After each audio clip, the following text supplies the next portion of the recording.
Aujourd'hui, on va travailler sur un mouvement que vous aimez beaucoup, les pompes, et savoir comment adapter les pompes par rapport à votre niveau. Le but du jeu, encore une fois, si on fait des pompes, on ne va pas se mentir, c'est pour augmenter vos pectoraux, avoir des pectoraux qui soient plus volumineux. Si vous voulez des pectoraux plus volumineux, il faut adapter le nombre de séries, à savoir entre 8 et 10. Si vous êtes comme moi et que sur des pompes normales, vous arrivez à en enchaîner 50, c'est qu'elles sont trop faciles pour vous. Le niveau numéro 1 pour faire des pompes, ça va être les pompes à 4 pattes. Si vous arrivez à en faire 8 ou 10 comme ça, c'est que vous avez le niveau pour passer au niveau 2, à savoir les pompes classiques. Si vous arrivez à en faire 20, vous pouvez commencer à passer au niveau 3, à savoir une pompe avec un appui préférentiel sur un bras. Vous allez en répéter une dizaine de fois, puis sur l'autre bras. 3 niveaux pour pouvoir effectuer 10 à 12 reps au niveau de vos pompes. Allez, aujourd'hui on va voir l'étirement du trapèze. Encore une fois, je vous le montre, mais pensez à l'intégrer à tout un circuit de mobilité que vous pourrez retrouver dans les cervicalgies, les toutes premières vidéos que j'ai faites. Pour étirer le trapèze, on relâche complètement l'épaule vers le bas. On va venir chercher l'inclinaison contralatérale et la rotation homolatérale. Et on va venir, vous avez entendu? Rien que là-dessus, ça fait craquer quelques cervicales. Et on va laisser descendre. Si ça ne tire pas, vous allez mettre la main sous la fesse opposée en passant par les deux fesses. Si le siège est saut, c'est que vous êtes sur autre chose. Et j'ai dû arrêter le rugby parce que j'avais de l'arthrose au niveau du genou et ça me faisait mal à chaque fois que j'allais courir. Et si jamais je vous disais, c'était un accent de rugbyman, vous en pensez quoi? Mets-moi en commentaire ce que tu en pensais.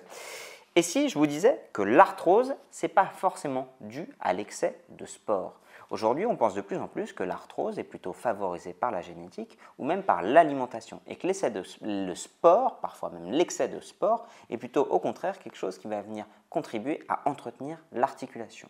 Donc si vous avez des douleurs articulaires et de l'arthrose, les deux ne sont pas forcément liés. Et par rapport à ça, je vous invite plutôt à consulter, à voir un kinésithérapeute pour apprendre à répartir la charge et les contraintes sur toutes vos articulations et sur tous vos muscles et pas en permanence toujours sur le genou parce que ce n'est pas forcément l'arthrose qui vous fait mal mais parfois juste des contraintes musculaires, tendineuses, ligamentaires de manière générale.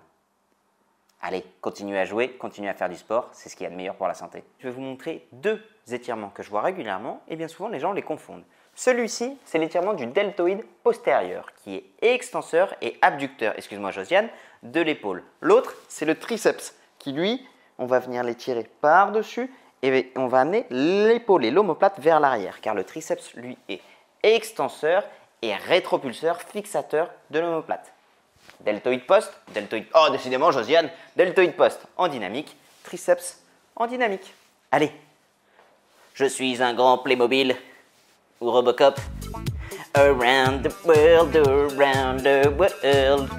On va voir une question que je reçois en permanence et je vais vous avouer un truc, je ne l'avais jamais vu en école de kiné, je ne l'avais même jamais vu dans mon métier et je vais m'expliquer pourquoi sur YouTube. Bien souvent, on me demande, mais sur les squats, est-ce qu'il faut que mon genou soit en permanence derrière mon pied?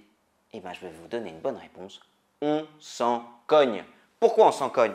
Parce que quand vous faites du renforcement musculaire, vous adaptez vos muscles et vous adaptez vos tendons. Donc, si jamais vous avez une douleur au moment où vous faites votre geste, ce n'est pas parce que votre geste est mauvais, c'est parce que la charge et l'intensité que vous mettez sur vos entraînements est trop importante. Donc diminuez la charge, diminuez l'intensité pour avoir un bon mouvement et avoir des muscles et des tendons qui soient capables d'encaisser un geste même s'il est mauvais. Salut!